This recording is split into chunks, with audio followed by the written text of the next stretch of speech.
They say a killer's hands never forget. Muscle memory carved from repetition. 43 lives ended with surgical precision. 12 years without hesitation, without feeling, without ever touching another human being unless he was ending them. Then Kang Tae-jin made a mistake in the rain. He helped a stranger pick up her scattered belongings, and when their fingers brushed, his nervous system short-circuited. For the first time in over a decade, his body registered warmth, softness, a pulse that wasn't fading. His hands, trained weapons that could kill in 17 different ways, suddenly refused to let go of hers. The neurologist would later explain it as tactile hypersensitivity from prolonged sensory deprivation. But standing there in the rain, staring at a British-Ghanaian nurse whose smile rewired something in his brain, Tae-jin only knew one thing. His body had just identified a new target. And this time the mission wasn't elimination. It was protection. What followed would break every rule he'd lived by. For impossible moments that shouldn't have connected. A touch that reprogrammed his entire operating system. A jealousy that nearly got them both killed. A night that proved even ghosts can bleed. And a choice between the only skill he'd ever mastered and the only person who'd ever made him want to be human. This isn't a redemption story. This is a malfunction. A glitch in a killer's code. And it starts with one question. What happens when the most dangerous man in Seoul discovers the one thing more terrifying than death? Living. Kang Tae-jin doesn't exist. Not officially. No birth certificate filed after 1992. No school records. No medical history. No digital footprint beyond ghost accounts and burned identities. He's a rumor in Seoul's underworld. A whisper that makes powerful men go quiet. The cleaner. The ghost. The man you call when someone needs to disappear permanently, cleanly, invisibly. If you can afford him and your target deserves it by his standards, they simply stop existing. No bodies. No evidence. No connections back to you. Just an empty space where a person used to be. He lives in an apartment in Yongsan that's as impersonal as a surgical suite. White walls. Minimal furniture. Nothing that could be called decoration. The refrigerator holds protein shakes and pre-portioned meals. The closet contains 12 identical black outfits. The bathroom has one towel, one toothbrush, soap that has no scent. Nothing indicates a human being lives here. Because Tae-jin stopped being fully human somewhere around victim number 7. That's when he realized emotion was interference. Sensation was distraction. Connection was liability. So he systematically shut it all down. Trained himself to stop registering physical feeling beyond pain that indicated injury. Stopped forming attachments. Stopped touching people except to kill them. Became the perfect tool. Empty. Efficient. Untouchable. For 12 years this worked flawlessly. Tonight he's returning from a job. A politician in Gangnam who'd been running a child trafficking ring under the cover of a charity foundation. The man had connections, security, resources. None of it mattered. Tae-jin had studied him for 3 weeks, learned every pattern, every weakness, every moment of vulnerability. The contract specified accidental death. So the politician died in his sleep from what would be ruled a heart attack. Clean. Invisible. Another person who simply stopped existing. Tae-jin's employer was pleased. The payment cleared instantly. Another job completed. Another name added to the list that only he keeps, written in a notebook he'll burn when it's full. The rain starts as he walks from the parking garage to his building. Seoul's autumn rain, cold and punishing. Most people run for cover or pull out umbrellas. Tae-jin walks through it without changing pace.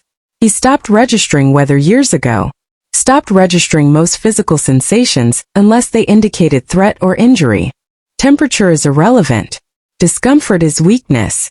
He simply moves through the world like a shadow, unaffected and untouching. Then someone slams into him at the intersection. Full body collision. A woman running blind, not watching where she's going. The impact is hard enough to knock her back. Her bag flies open on impact. Books and papers scatter across the wet pavement. Medical textbooks. Loose papers with handwritten notes. A stethoscope. An ID badge that flashes in the streetlight before landing face down. "Oh my God, I'm so sorry," she gasps in Korean with a thick British accent, immediately dropping to her knees to gather everything. I'm late for my shift and I wasn't looking and I'm the worst person. I'm so sorry, are you okay? Tae-jin should keep walking. Should disappear into the rain like he always does. Anonymous. Unmemorable. Just another face that no one will recall. His entire survival depends on being forgettable. Instead he kneels. Starts gathering her things. His hands touch hers as they both reach for the same rain-soaked textbook. And everything stops. Not metaphorically. Actually stops. Tae-jin's entire nervous system floods with sensation so intense he can't breathe. Her skin is warm. Impossibly, overwhelmingly warm. He can feel her pulse through her fingertips. Rapid from running. Can feel the slight tremor of cold and adrenaline. Can feel the texture of her skin smooth and rain-slick. Can feel everything. For a man who's spent 12 years systematically shutting down all sensation to do his job efficiently, the sudden overwhelming rush of physical feeling is like being struck by lightning. Like touching a live wire. Like his entire nervous system just came back online after being dead. His hand jerks back like he's been burned. He stares at it, this traitor appendage, like it just malfunctioned. The woman looks up. Their eyes meet. She's beautiful in a way that bypasses his brain entirely and hits somewhere deeper. Somewhere he thought he'd killed years ago. Dark skin, deep brown, almost black, luminous even in the rain. Natural hair pulled back in a voluminous puff, tight curls escaping everywhere, plastered to her face from the downpour. Wide dark eyes full of immediate concern. Full lips. Strong features softened by genuine warmth that radiates from her like heat. Are you okay? She asks, and even her voice does something to him. Melodic. Warm. Did I hurt you? You looked like I electrocuted you. No. His voice comes out rougher than intended, scraping against his throat. He hasn't spoken to anyone in 3 days. I'm fine. You sure? Because you're staring at your hand like it betrayed you. She smiles. Concerned but friendly. The smile does something catastrophic to his chest. Makes it tight. Makes his heart do something irregular that feels almost like panic but isn't quite. I'm fine, he repeats. Shoves her books into her bag with more force than necessary. He needs distance. Needs to leave before his body does something else unpredictable. Before he loses more control. Thank you for helping. She stands, slinging the bag over her shoulder, adjusting her rain-soaked jacket. Most people would have just kept walking, especially in this weather. She gestures at the downpour, which has intensified. I appreciate the kindness. Kindness. The word is foreign. Tae-jin doesn't do kindness.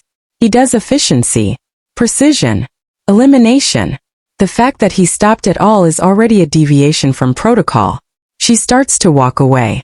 Takes 3 steps. Then stops. Turns back. I'm Chinara, by the way. Chinara Okofor. She's introducing herself. To a stranger. On a dark street in the rain. Tae-jin's professional mind automatically catalogs all the ways this is dangerous for her. Young woman. Alone. Late at night. Giving her name to someone she doesn't know. She should be more careful. Should be running, not stopping to chat. His unprofessional everything else just wants her to keep talking. To stay. To touch his hand again so he can understand what just happened to his system. You don't have to tell me your name. She continues when he doesn't respond, just stares at her. But I felt bad for nearly knocking you over, and I wanted you to know I'm not usually that chaotic. Just very extremely late for my shift. Which I still am. Very late. So I should. She gestures vaguely toward the hospital visible down the block, the emergency entrance lit up like a beacon. Go, Tae-jin manages. The word comes out more like a command than a suggestion. Right. Yes. Going now. She waves this small awkward gesture. Thank you again. And sorry for the collision. Then she jogs toward the hospital, her bag bouncing against her hip, her figure disappearing into sheets of rain until she's just a silhouette. Then nothing. Tae-jin stands there. In the rain. Staring at his hand. The one that touched hers. It's still warm. Still tingling. Still remembering the sensation of her skin against his. Still flooded with input that his nervous system hasn't processed in over a decade. This is a problem. This is a serious, catastrophic problem. Tae-jin returns to his apartment. Strips off his wet clothes with mechanical efficiency. Showers in water that he sets to the exact temperature he always does, but tonight he can actually feel it. The heat, the pressure, the sensation of water against skin. He stands under the spray trying to reset, to return to baseline, to shut down whatever just activated in his system. It doesn't work. His hand keeps remembering. The warmth of her skin, the softness, the delicate bones of her fingers, the pulse beating steady and alive. He dries off, lies down in his bed that's as impersonal as a hotel, stares at the ceiling. His mind, usually so disciplined, keeps returning to her face, her smile, her voice with that British accent wrapping around Korean words, the way she looked at him without fear. Tae-jin doesn't do this, doesn't think about people, doesn't remember faces unless he's memorizing a target, doesn't replay conversations in his mind. He forces himself through his mental discipline routine, reciting techniques, reviewing contracts, planning his next job. None of it works. 3 a.m. he gives up on sleep, makes coffee he doesn't taste, sits at his laptop and does something he's never done after a chance encounter. He looks her up. Chinara Okofor. The name is distinctive enough that she's easy to find. Her hospital ID badge had been face down, but he remembers the color scheme. Seoul National University Hospital. There she is. Emergency room nurse. Night shift. 29 years old. British-born. Nigerian heritage. In Korea for 3 years on a work visa. Lives in Haebangkon according to an old address on a public record. He finds her social media. Photos of her with friends at a noribang, laughing with her head thrown back. Her at a temple, face serene. Her volunteering at what looks like a free clinic, surrounded by elderly patients who are smiling at her. Her entire online presence radiates warmth, compassion, the kind of person who helps instead of hurts. Everything he's not. Everything he killed in himself years ago. Tae-jin closes the laptop, stands, paces his apartment like a caged animal. This is dangerous. Not just unprofessional. Actively dangerous. For him, yes, but more importantly for her. People who get close to him die. That's the rule. That's why he has no one. No friends. No family. No connections. Because in his world, connection is leverage. Leverage gets people killed. He should forget this. Forget her. Delete the search history. Go back to being the ghost he's perfected. His hand flexes, still remembering the warmth of her skin. He tries. For 3 days, Tae-jin tries to forget. Throws himself into work. A new contract comes in. Research. Surveillance. Planning. The mechanical process that usually brings clarity. It doesn't work. His hands won't stop remembering. Every time he tries to focus on work, his nervous system floods with the memory of that touch. The warmth. The softness. The pulse. It's interfering with his concentration, making him sloppy, making him human. Tae-jin doesn't do sloppy. On the 4th day, he breaks another rule. He goes to the hospital. Not inside. He's not that far gone. But he positions himself across the street in a coffee shop with a clear view of the emergency entrance. Tells himself he's just verifying she's real. That the encounter happened. That he didn't hallucinate the whole thing. That's a lie, but he's gotten good at lying to himself. He waits. Drinks coffee he still can't taste. Watches the entrance. At 7 a.m. she emerges. Still in scrubs. Hair pulled back. Looking exhausted but somehow still radiating that warmth. She stops on the steps, tips her face up to the morning sun, closes her eyes. Just breathes. Tae-jin's chest does that thing again. That tight, catastrophic thing. She heads toward the subway. He follows at a distance. Professional surveillance distance. Tracking without being seen. She stops at a street vendor. Buys hotteok. Eats it while walking. Burns her mouth, judging by the way she fans her face. Laughs at herself. The sound carries across the street. Tae-jin watches her disappear into the subway station. Goes home. Adds following her to the list of rules he's now breaking. This continues for 2 weeks. He doesn't approach. Doesn't make contact. Just watches. Verifies she's safe. That's what he tells himself. That he's protecting her from some unspecified threat. Another lie. The truth is simpler and more pathetic. He's there because being near her makes the malfunction in his system quiet down, makes the overwhelming flood of sensation more manageable, makes him feel less like he's losing his mind. He's there because he's become pathetic. Then she catches him. It's a Tuesday morning. Tae-jin is in his usual position across from the hospital, in the shadow of a building, invisible to everyone, except her. Chinara exits at the end of her shift. Dawn is breaking over Seoul, painting the sky pink and gold. She looks exhausted, shoulders curved, moving slower than usual. A rough shift. Instead of heading to the subway, she walks directly across the street. Straight to him. Stops 3 feet away, this perfect surveillance breaking distance. "You're the guy from the rain," she says. Not a question. "The one I crashed into." Tae-jin's mind races through options. Deny it. Deflect. Disappear. But she's looking right at him, those dark eyes too perceptive, and he's tired of lying. "Yes. And you've been standing across from my hospital for 2 weeks. Also not a question. I've seen you. Every morning. Same spot. Same time." Yes. She doesn't look scared. She should be scared. Normal people would be terrified. Instead, she just looks curious, concerned. "Are you stalking me?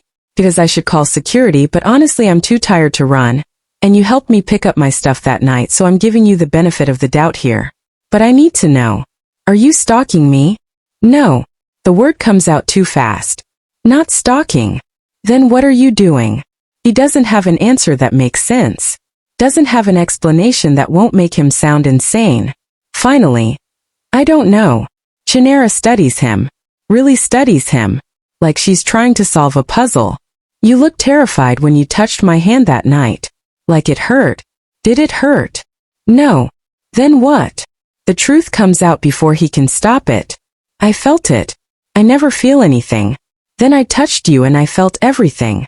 Most people would back away at that confession. Would recognize the wrongness of it. Would run. Chinara just nods slowly like this makes perfect sense. "That sounds overwhelming." It was. "Is that why you're here? Trying to figure out what happened?" "Maybe." She shifts her bag, adjusting the weight. Looks at him for a long moment.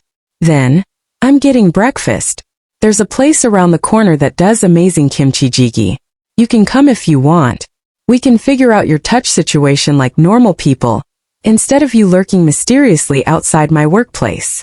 "I don't eat with people." "I'm guessing you don't do a lot of things.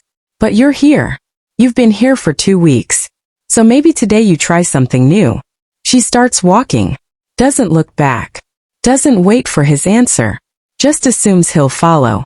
Tae-jin follows.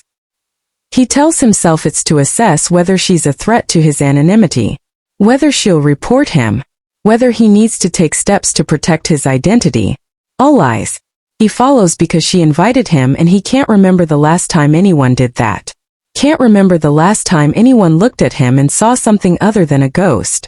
Can't remember the last time he wanted to be seen. The restaurant is small, warm, crowded with early morning workers and late-night stragglers. The kind of place where everyone knows everyone. They sit in a corner booth, the table small enough that their knees almost touch underneath. Chinara orders for them both without asking what he wants. The food arrives quickly, steam rising from the bowls, the smell rich and complex. "You're going to tell me your name isn't actually Mysterious Lurker, right?" she asks, mixing her stew with practiced efficiency. "Tae-jin." "Just Tae-jin?" "Very mysterious." She takes a bite, hums approval. "Okay, Tae-jin. What do you do that makes you not feel things? Because that's not normal. That's actually concerning. I work in private security." "True enough. Killing people is technically a form of security for whoever's paying him. And this job requires you to turn off sensation? It requires focus. Detachment. Feeling things is a distraction. Emotion is interference." He's never explained this to anyone. Never had to. So I trained myself to stop registering it. That sounds incredibly lonely. The observation lands like a physical blow. I prefer efficient. Efficient. She sets down her spoon. Studies him with those two perceptive eyes. "So when you touched me and suddenly felt everything, that scared you because it broke your efficiency?" "Yes." And now you're here, lurking outside my hospital for 2 weeks, trying to figure out if it was a one-time thing, or if I somehow permanently broke your system. Something like that. She leans back, still watching him. Can I test something? Every instinct Tae-jin has screams danger. Test what? The touch thing. I want to see if it happens again. If you feel it again. She extends her hand across the table. Palm up. Fingers slightly curled. An invitation. May I? He should refuse. Should leave. Should maintain the distance that's kept him alive and anonymous for 12 years. Instead, he looks at her hand. Small. Strong. The hands of someone who saves lives. Heals instead of hurts. His are the opposite. Weapons. Tools of calculated death. They shouldn't touch her again. Shouldn't contaminate her warmth with everything they've done. He reaches out anyway. The moment their palms connect, that same overwhelming rush hits him. Harder this time, maybe because he's anticipating it. Warmth floods up his arm. Her pulse beats against his skin, steady and strong. He can feel the slight calluses from work, the softness beneath, the delicate bones of her hand. Can feel everything. His breathing changes. Goes shallow. His heart rate spikes. Every sensation he suppressed for 12 years floods back through a single point of contact. You're shaking, Chinara observes quietly. Not pulling away. Just watching him with those dark, steady eyes. I know. He can't pull his hand back. His body won't obey. It's like every nerve ending is screaming to maintain contact. To remember this. To store it somewhere deep. Does it hurt? No. It's just, he struggles for words. He's not used to explaining feeling. Hasn't done it in over a decade. Too much. Everything is too much. She gently closes her fingers around his. The increased contact nearly breaks him. Breathe, she instructs softly. Clinical but kind. In through your nose. Out through your mouth. Slowly. I don't understand what's happening. I think your nervous system has been in shutdown mode for so long that normal touch is overwhelming. Like sensory overload. Her voice stays calm, grounding. Your body forgot what safe touch feels like. Now it's relearning all at once. Of course it's intense. This isn't safe. Why not? Because I kill people. Because these hands end lives. Because I've used them to strangle, to stab, to break necks with surgical precision. Because you're everything good and I'm everything wrong and touching you is contamination. Because I don't do this, he says instead. Connection. People. This. Maybe it's time to try. Her thumb brushes across his knuckles in a gesture so gentle it makes his breath catch. You don't have to figure everything out right now. Just sit with it. Feel it. Let your system adjust to the input. They sit there, hands clasped across the table, her stew growing cold, while Tae-jin's carefully constructed walls develop cracks. He focuses on her face instead of the sensation, the patience there, the complete lack of judgment, the warmth that radiates from her like she's made of sunlight. Why aren't you afraid of me? He asks quietly. Should I be? Most people are. I work in an emergency room. I've seen actually scary. People who hurt for fun. People who enjoy causing pain. She squeezes his hand gently. You're not scary. You're hurt. There's a difference. The assessment is so far from accurate it would be laughable if she wasn't completely serious. She looks at him and sees someone worth helping instead of someone beyond saving. Someone worth touching instead of avoiding. It's been 12 years since anyone looked at him like that. Since anyone looked at him as human. I should go, he says. Doesn't move. Can't move. His hand refuses to release hers. Okay. She doesn't pull away either. I'm not good at this. Neither am I. I just fake it better.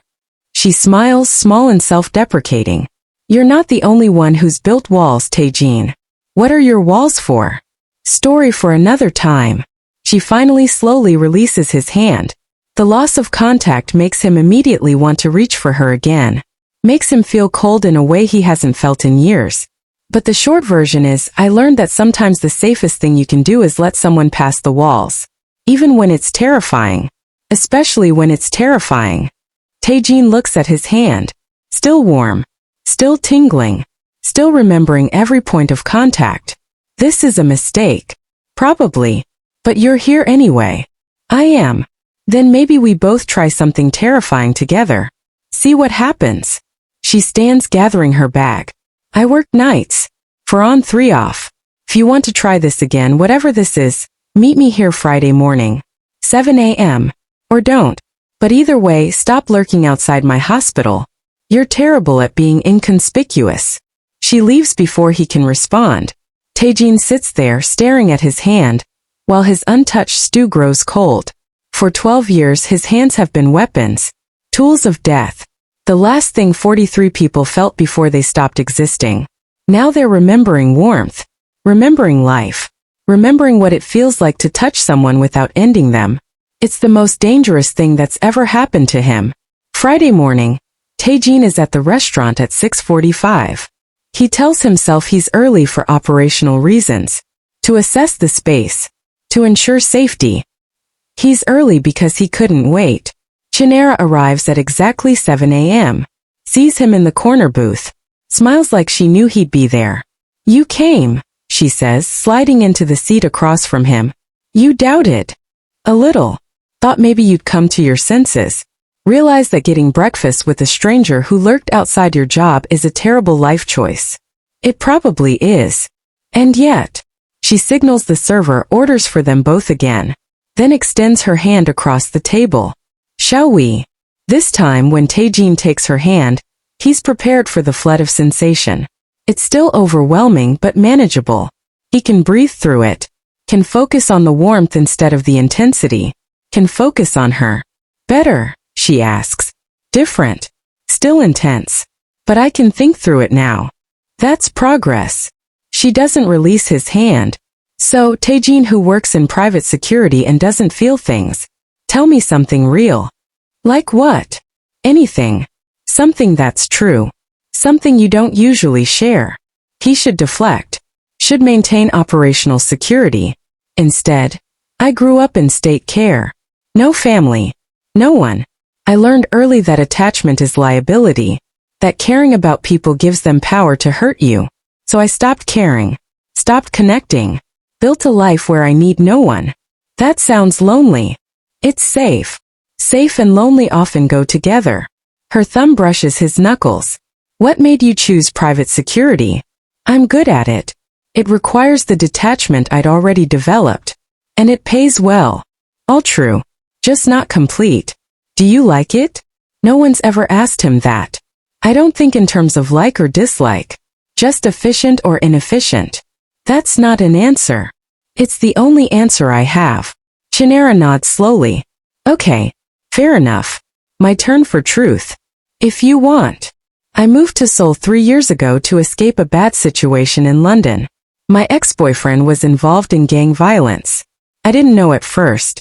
By the time I figured it out, I was in too deep. His enemies became my enemies.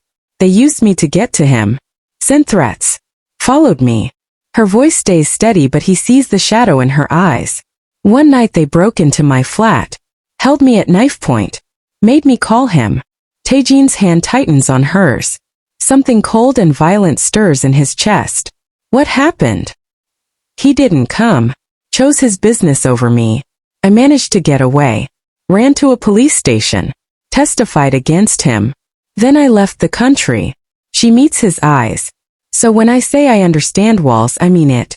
I understand choosing safety over connection. I just got tired of being safe and alone.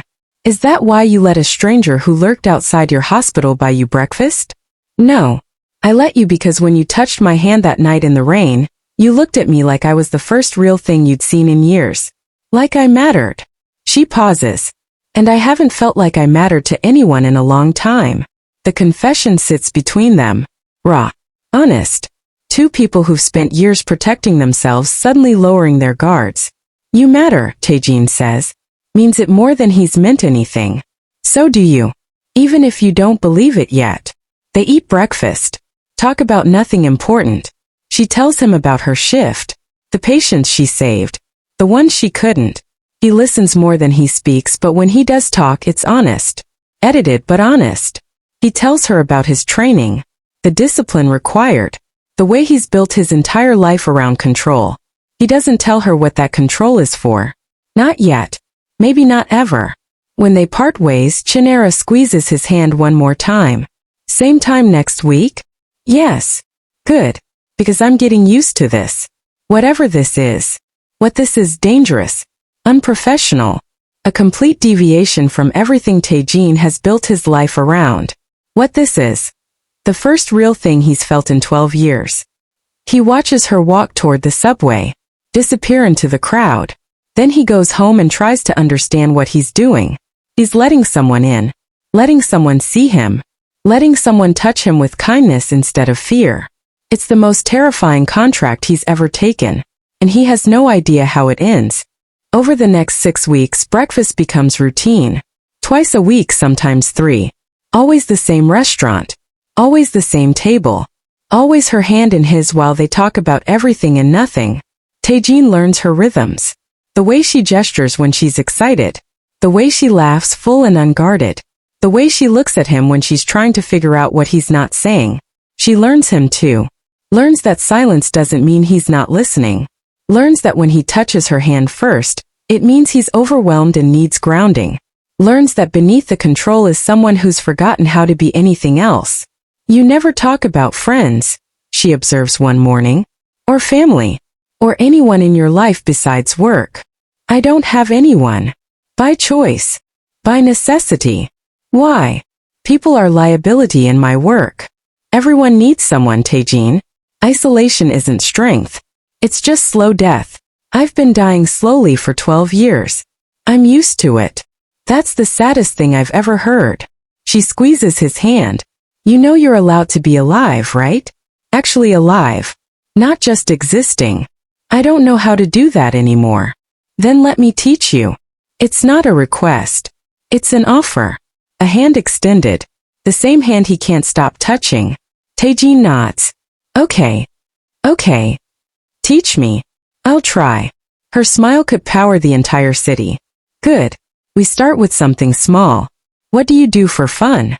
I don't do fun. Exactly. So we're fixing that. Tomorrow is my day off. We're going somewhere. Where? It's a surprise. Meet me at Hongdae Station. 2 p.m. Wear something that isn't black tactical gear. I don't own anything that isn't black. Then buy something. Live dangerously. The next day, Tae-jin shows up in black jeans and a dark gray shirt. It's the most casual he's been in public in years. Chinara takes one look at him and laughs. I said not black. Gray is basically black's cousin. It's the best I could do. It's perfect. Come on. She takes his hand. In public. Deliberately. And starts walking. Tae-jin's professional mind catalogs this as dangerous. Public hand-holding creates witnesses. Creates connection that can be traced. Creates vulnerability. He doesn't pull away. They spend the afternoon at an arcade in Hongdae. Chinara insists he try every game. Racing games where he's aggressively competitive. Shooting games where his accuracy is unsettling. Rhythm games where he's hilariously terrible. She laughs at his frustration. Teases him for taking it too seriously. Makes him try again. By the end of 2 hours, Tae-jin realizes he's smiling. Actually smiling. His face feels strange. Unused to the expression. See. Chinara bumps his shoulder. You're capable of fun. You just forgot. I'm not good at fun. You're good at everything you do. Including this. They get street food. Tteokbokki so spicy it makes his eyes water. He actually tastes it. Actually registers the burn, the sweet, the texture. Sensation he's been blocking for years suddenly present and overwhelming. You okay? Chinara asks, watching him process. I can taste it. That's generally how food works. No. I mean I can actually taste it. I've been eating for fuel for so long. I stopped tasting anything. But this, he takes another bite. I can taste everything. Her expression softens. You're coming back to life. It's uncomfortable. Most good things are at first. She takes his hand again. But you're doing it. That's what matters. They walk along the Han River as the sun sets. Chinara talks about her dreams. Opening a free clinic someday. Going back to school for advanced training. Making a real difference instead of just triaging emergencies. Tae-jin listens and realizes he has no dreams. Just survival. Just the next contract. Just staying alive and anonymous. What do you want? She asks. If you could do anything, be anyone, what would you choose? I don't know.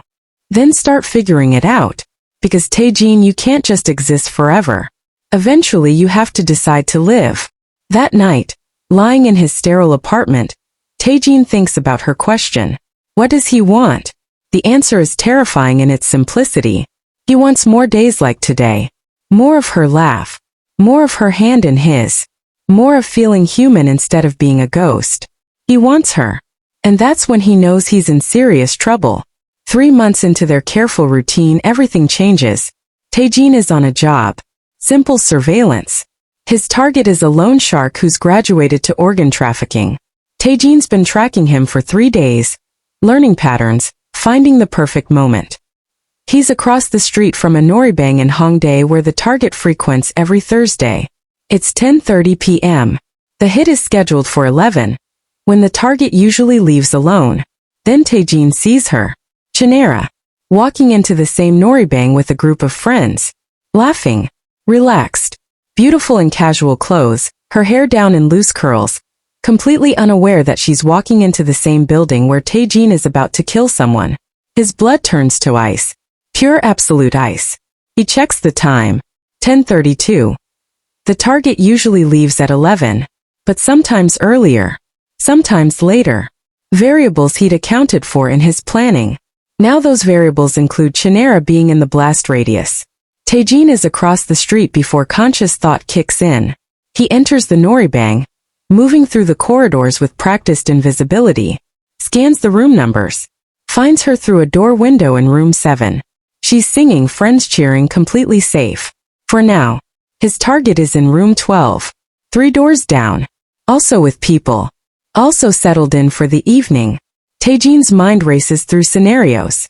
He can't make the hit with Chinara in the building, can't risk her seeing him, can't risk collateral damage if something goes wrong, can't risk her being anywhere near his world when it turns violent. He needs her gone. He pulls out his phone, texts her for the first time. They've never exchanged numbers. He'd gotten hers from a hospital directory 3 months ago, stored it, never used it. Until now. Where are you? Her response comes 90 seconds later. Asterisk noribang in Hongdae with friends. Girls' night. Why? Is everything okay? Asterisk. Which noribang? She sends the address. He's standing in it. Asterisk, you need to leave. Now. Asterisk. Asterisk what? Why? We just got here. Asterisk. Asterisk gas leak. Building's not safe. Get your friends out. Asterisk. He watches through the window as she reads the message. Sees confusion cross her face, then concern. She says something to her friends. They look skeptical but start gathering their things. Chinara pulls out her phone. Types. His phone buzzes. How do you know about a gas leak? Asterisk, just trust me. Leave now. Asterisk. He watches them file out through the front entrance. Watches Chinara pause on the sidewalk, looking around like she's searching for him, looking for answers. He stays hidden, stays ghost. She leaves. Only then does Tae-jin move. The contract goes perfectly. Textbook. The target exits at 10:58, alone, slightly drunk. Tae-jin follows him to the parking garage, makes it look like the man tripped and hit his head on concrete. Accidental death. Clean. By the time anyone finds the body, Tae-jin is gone. But his hands are shaking. Not from adrenaline. Not from the kill. From how close Chinara came to his world. To seeing what he really is. To being collateral in a contract that would have destroyed him if she'd been hurt. He scrubs his hands in a public bathroom until they're raw. Even though there's no blood. Even though the kill was clean.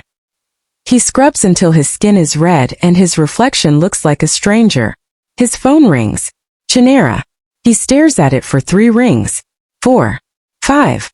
Answers. What was that? Her voice carries confusion and something sharper. Fear. The gas leak?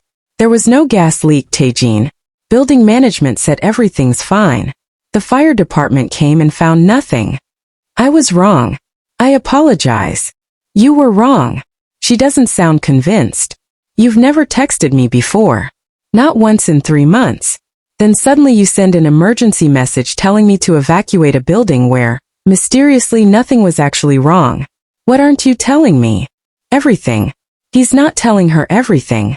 I can't explain. Can't or won't. Both.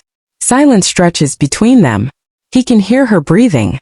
Can hear the street sounds around her. Can hear her trying to decide whether to push or let it go. Are you in danger? She asks finally. Is someone threatening you? If she only knew how backward that was. No. Then why did you need me out of that building? Because a man was about to die and I couldn't risk you seeing me kill him. Because I'm not who you think I am. Because these hands you hold so gently are weapons and tonight they ended another life. I can't tell you. This is what I was afraid of. Her voice cracks. That you're involved in something dangerous. Something illegal. And you won't trust me enough to be honest. Won't let me help. Won't let me in past the surface. It's not about trust. It's about keeping you safe. From what? From me. The confession hangs in the rain sound static of the phone connection. Tae-jin closes his eyes, waiting for her to demand real answers. To push harder. To walk away. Okay, she says finally. Okay. I don't understand what's happening. But I trust that you had a reason. I trust that you wouldn't hurt me. Pause. Am I wrong to trust that? No. I would never hurt you. Then that's enough for now. But Tae-jin, eventually you're going to have to let me in. All the way. Because these walls you've built, they're not protecting you anymore. They're just keeping you prisoner. They don't talk for 3 days after that. Tae-jin respects her space. Gives her time to reconsider their arrangement. To realize that involvement with him is dangerous in ways she can't imagine. He uses the time to finish the contract. Collect payment. Research his next job. Try to return to the comfortable numbness of his old life. It doesn't work. His hands remember her warmth. His chest aches in a way that feels almost like the sensation he'd felt when she first touched him. Empty. Wrong. He misses her. The realization is staggering. In 12 years he's never missed anyone. Never felt absence as physical pain. Never wanted someone's presence so badly it made concentration impossible. On the 4th day, she shows up at his apartment. Tae-jin opens the door to find Chinara standing there in casual clothes. Hair pulled back, expression determined. How did you find my address? I'm a nurse. We have ways. She walks past him into the apartment without invitation. Stops. Looks around at the sterile space. This is where you live? Yes. It looks like a hotel room. Where's your stuff? Your personality? Your life? I don't need those things. Everyone needs those things. She turns to face him fully. Tae-jin, I've spent 4 days thinking about what you said. About keeping me safe from you. And I realized something. What? You're not dangerous to me. You're dangerous to yourself. She moves closer. Whatever you do, whatever you're involved in, you've convinced yourself you don't deserve connection. Don't deserve gentleness. Don't deserve to be touched with kindness. You've built this sterile existence where you have nothing and no one because you think that's what you deserve. You don't know what I've done. You're right. I don't. But I know what you haven't done. You haven't lied to me except by omission. You haven't hurt me. You haven't used me. She reaches for his hand. He lets her take it.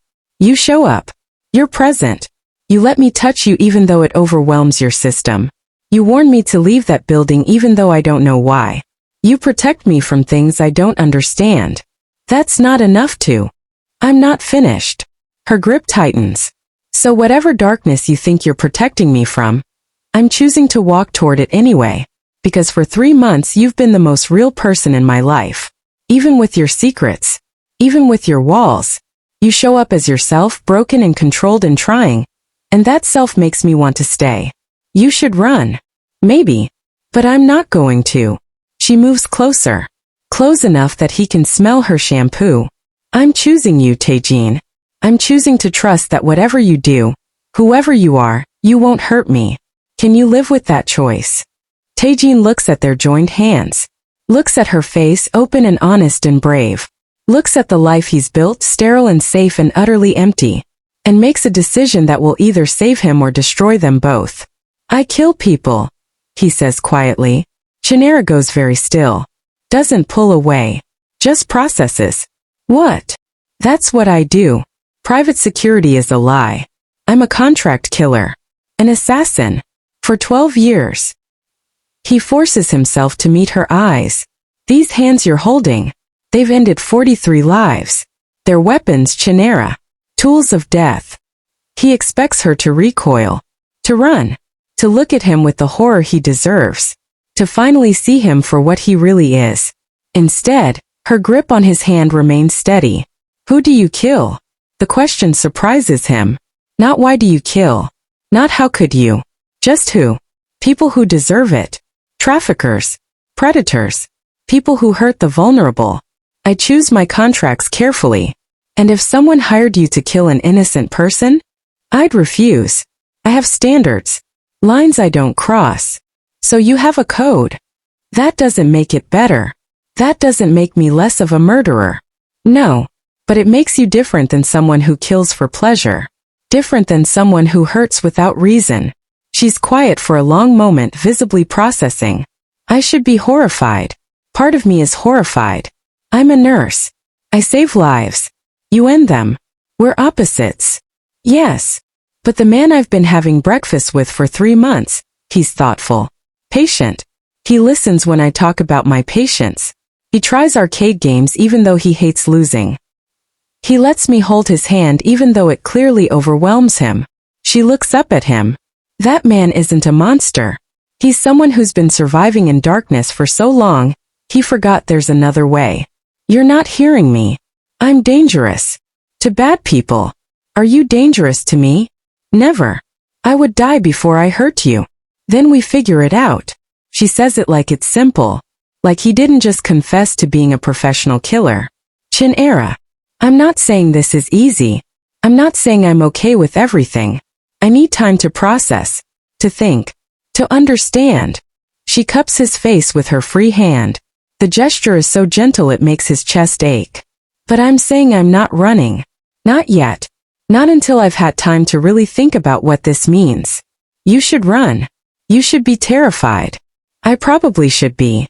But I'm not. Or I am but not of you. I'm terrified of losing you. Of walking away from the first real connection I've felt in 3 years. Of choosing safety over something that feels important. Tae-jin pulls her against him then. Both arms around her. Holding her like she's the only real thing in his ghost existence. His hands, weapons that have ended lives, now just want to protect this one life. Just want to hold her without hurting her. I don't know how to do this, he whispers into her hair. Neither do I. We'll figure it out together. They stand like that in his sterile apartment while everything shifts. While Chinara processes what he is. While Tae-jin tries to understand how she can know and still stay. Finally she pulls back. I need some time. Not to decide whether to stay. Just to process. Is that okay? Yes. Take whatever time you need. I'll call you in a few days. We'll talk more. I'll have questions. I'll answer them. Anything you want to know. She kisses his cheek. The gesture is so tender it breaks something in him. Thank you for telling me the truth. For trusting me with it. Thank you for not running.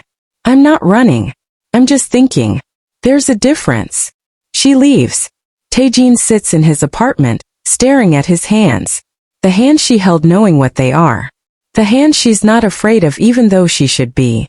For the first time in 12 years, Tae-jin thinks maybe he doesn't have to be a ghost forever. Maybe there's another way. Maybe she can see the darkness and still choose to stay. Maybe he's allowed to be human. 5 days later Chinara calls. Can we meet? Not the restaurant. Your place. She arrives an hour later with food. Sets it on his counter. Then turns to face him. I've been thinking, she says. About what you told me. About what you do. About whether I can live with it. And I have conditions. If we're doing this, really doing this, I need things from you. Name them. First, no details. I don't want to know who you kill or how or when. I can accept that you do it, but I can't be complicit. I can't know specifics. Agreed. Second, you never ever put me in danger because of your work. That building thing, that can't happen again. If I'm at risk, you tell me immediately. You don't just evacuate me mysteriously. Agreed. Third, you consider getting out. I'm not demanding it now. I'm not giving you an ultimatum, but I'm asking you to think about whether this is who you want to be forever. Whether there's another path. She steps closer. Because Tae-jin, you're not just a killer. You're more than that.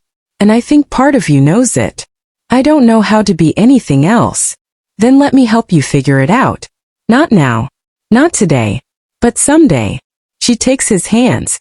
Both of them. The gesture is deliberate. I'm choosing you. Knowing what you are. Knowing what you do. I'm choosing you anyway because these past 3 months have been the most alive I've felt since leaving London. Because you make me feel seen. Because underneath the control and the walls and the darkness, you're someone worth knowing. You're insane. Probably. But I'm your kind of insane. Tae-jin pulls her closer. Rests his forehead against hers. I don't deserve you. Maybe not. But you've got me anyway. She kisses him softly. So what do we do now? Now we try. We see if a killer and a nurse can build something that doesn't destroy us both. Sounds terrifying. It is. Good. I'm tired of safe. That night they don't have sex. They just lie on his bed holding each other, learning the shape of this new thing between them. Chinara falls asleep in his arms. Tae-jin stays awake watching her breathe, trying to memorize this moment. The weight of her against him. The trust she's giving him. The impossible gift of being seen completely and not rejected. His hands, trained to kill, now just want to protect. Want to hold. Want to prove they can be gentle. Want to be worthy of her choice. The next few months are careful. Learning. Tae-jin continues taking contracts, but he's more selective. Only targets that align with his code. Only jobs where the world is genuinely better with one less person in it. Chinara doesn't ask for details. Doesn't want to know when he's working. They maintain careful separation between his darkness and her light. But the boundaries blur. One night, Tae-jin comes to her apartment directly after a job. He's clean. No physical evidence. But something in his face must show because Chinara takes one look at him and opens her arms. Come here. He does. Lets her hold him while something shakes loose in his chest. Not guilt exactly. He's never felt guilty for removing evil from the world. But something else. The weight of it. The accumulation of death. The toll it takes to be efficient instead of human. You don't have to carry this alone, she whispers. I'm here. I've got you. You shouldn't have to deal with this. I'm choosing to. That's the difference. You're not forcing this on me. I'm walking into it with open eyes. They lie there while Tae-jin processes. While Chinara holds him through something he can't name. While two people who shouldn't work prove that sometimes broken fits broken perfectly. For months after his confession, everything shifts again. Tae-jin takes a contract without proper research. The target is listed as a corrupt businessman. The pay is substantial. The employer is a new client but came through reputable channels. Tae-jin does his usual 3 weeks of surveillance. Everything checks out. The target appears exactly as advertised. Corrupt. Connected to trafficking. Deserving of elimination. Tae-jin plans the hit for a Thursday night.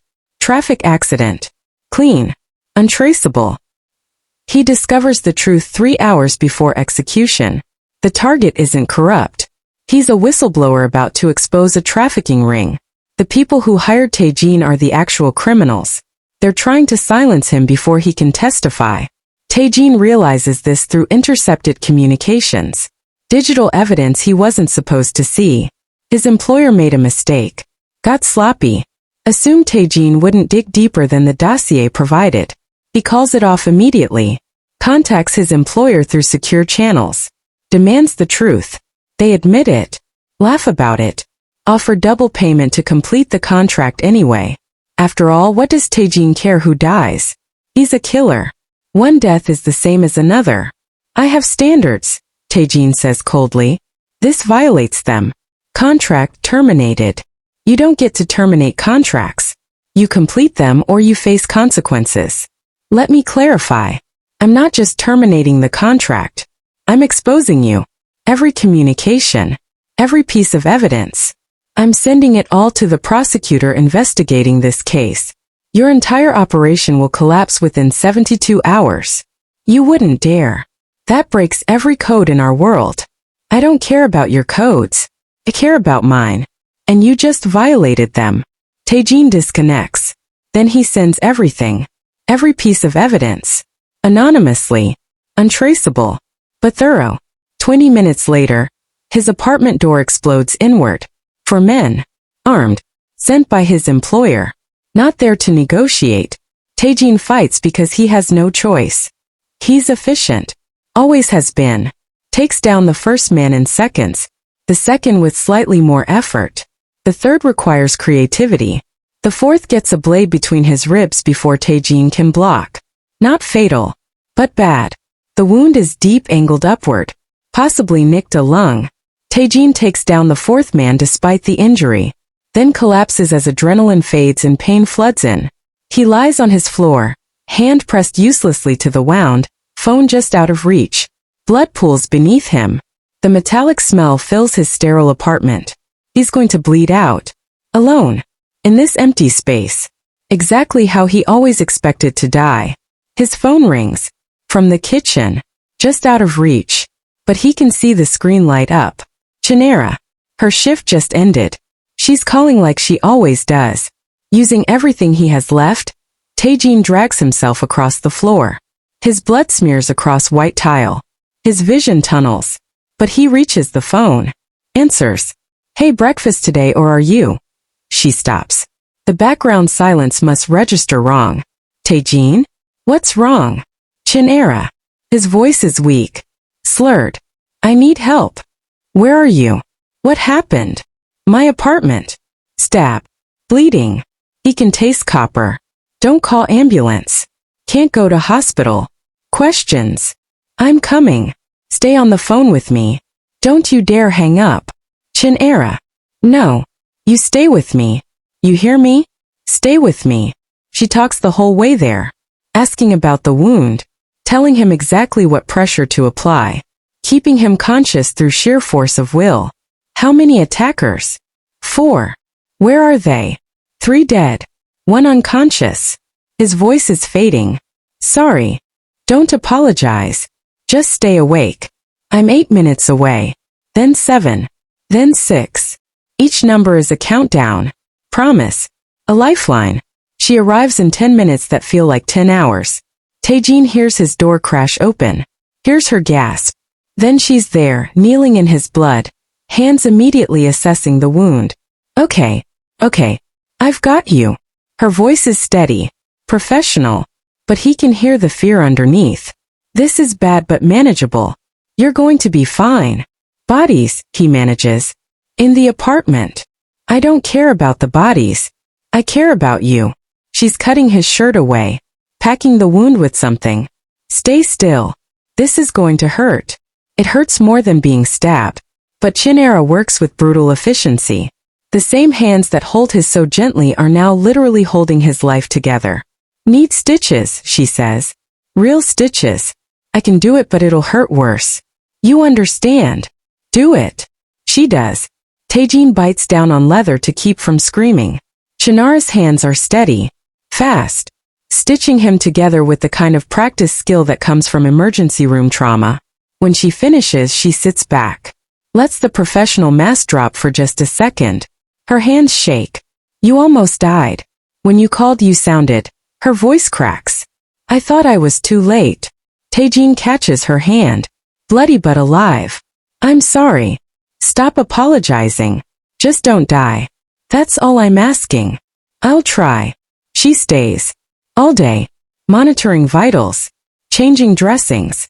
Making him drink water. Cleaning the blood from his apartment. Handling the aftermath like she's done this before. Maybe she has. London. Her ex-gang violence. Maybe this isn't as foreign to her as it should be. What happened? She asks that evening. He's stable enough for questions. He tells her. The contract. The deception. The decision to burn his employer rather than kill an innocent. The consequences that followed. So you refused to kill someone who didn't deserve it. And they sent people to kill you. Yes. That's your world. That's what you're choosing every day. Yes. She's quiet for a long moment. Then, I'm glad you have standards. even if they almost got you killed. You're not angry? I'm terrified. I'm exhausted. I just spent 12 hours holding your internal organs in place. She takes his hand carefully, avoiding the foreline. But angry? No. You did the right thing. You chose your code over money. That matters. I might have to disappear. My employer knows where I live. They'll send more people. Then we disappear together. Chinara. I'm not debating this. You're injured. You can't fight. You need someone to take care of you while you heal. Her grip tightens. And I'm not letting you out of my sight until I know you're safe. Over the next 2 weeks, Tae-jin heals in Chinara's apartment. She calls in sick. Uses vacation days. Rearranges her entire life to keep him alive. He argues that she doesn't have to do this. That he can heal alone like he always has. She ignores him. Slowly the wound heals. Slowly Tae-jin starts moving without pain. Slowly he processes what happened. How close he came to dying. How Chinara saved him without hesitation. I'm retiring, he tells her one morning. Chinara looks up from changing his dressing. From killing people? Yes. Why? Because I almost died in that sterile apartment alone. Because you saved me even though you shouldn't have. Because these hands, he looks at them, still healing, still dangerous. They want to hold you more than they want to hold weapons. That's the pain medication talking. I'm not on pain medication anymore. Haven't been for 3 days. He catches her hand. I mean it. I'm done. I have enough saved to disappear. To start over. To try being something other than a ghost. You can't just stop being an assassin. Don't they not let you leave?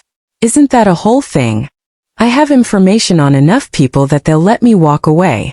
As long as I stay disappeared. As long as I don't become a liability. And you want to disappear with me? If you'll have me. If you're willing to start over somewhere new. If you're brave enough to build a life with a retired killer who's terrible at being human. Chinara's eyes fill with tears. Yes. Yes. Yes to all of it. To starting over.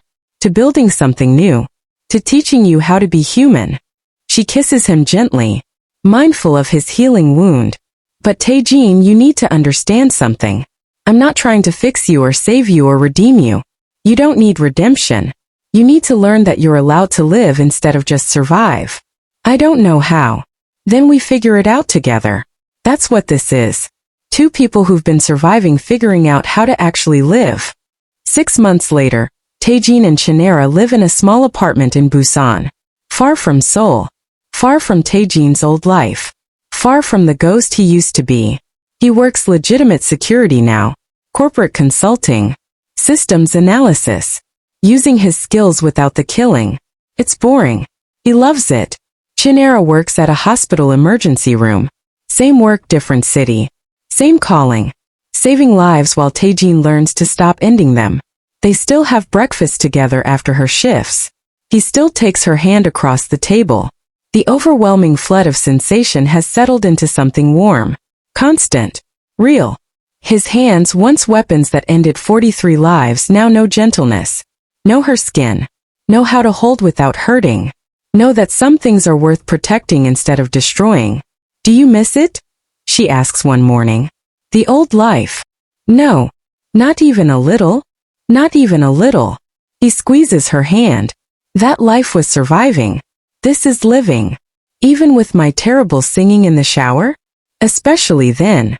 Even when I leave wet towels on the floor? Even then. She laughs. The sound still makes something warm bloom in his chest. Still makes him grateful he didn't die in that apartment. Still makes him believe that maybe broken people can heal if they find the right person to heal beside. I love you, Chinara says. Not for the first time.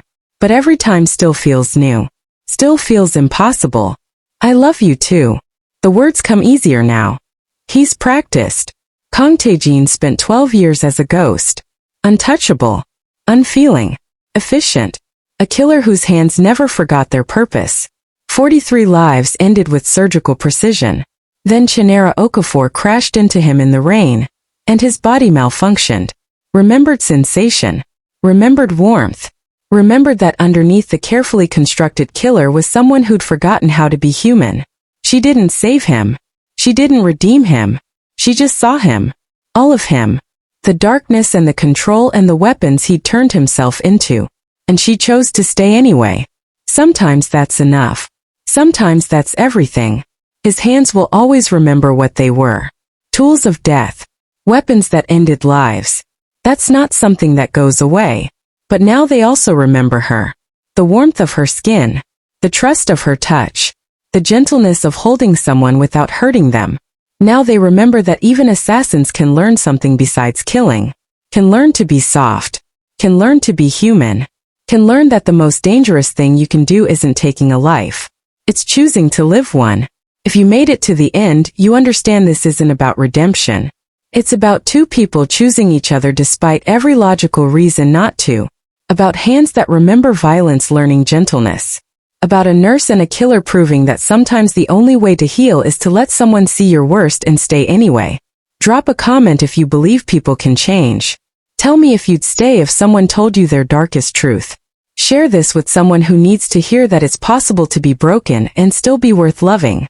Because Tae-jin and Chinara's story isn't about becoming perfect. It's about learning that you're allowed to be human, even when you've spent years being a weapon. About finding someone whose hands heal while yours remember how to hurt, and choosing each other anyway. Until next time, remember, the most dangerous person in the room might be the one who's finally learning they're allowed to feel. And the bravest thing you can do is hold their hand while they figure out what being human means.